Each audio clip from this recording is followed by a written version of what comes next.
les îles Orcades, au nord de l'Écosse, la mer et le vent ne sont jamais vraiment calmes. Même quand tout semble silencieux, quelque chose reste dans l'air. Luc est la vie.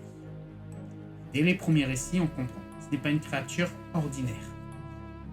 On le décrit souvent comme un cheval, incomplet, fusionné avec celui d'un cavalier, comme si la peau avait disparu entre les deux. Une seule entité, sans séparation. Et sous cette surface, on ne voit que des muscles, des veines et une chair exposée, sans pouls. Mais ce n'est pas qu'une image, c'est associé à la maladie, à la sécheresse, aux récoltes détruites et aux catastrophes naturelles. Dans les récits locaux, sa présence suffit à provoquer des calamités.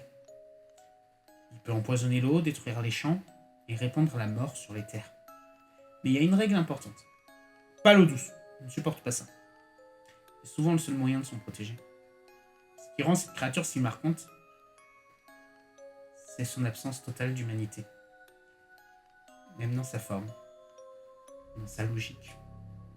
Pas de visage accueillant, pas de compromis, pas de neutralité. Une présence brute au final. Dans certaines versions, il est lié à des esprits marins anciens. Dans d'autres, il y a une punition des dieux.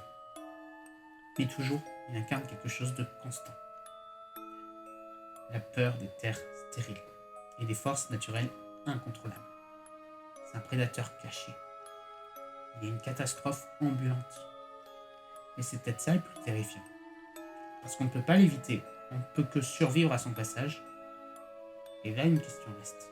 Si une créature pouvait traverser une terre et la rendre morte simplement en passant, est-ce que tu pourrais encore appeler ça un monde vivant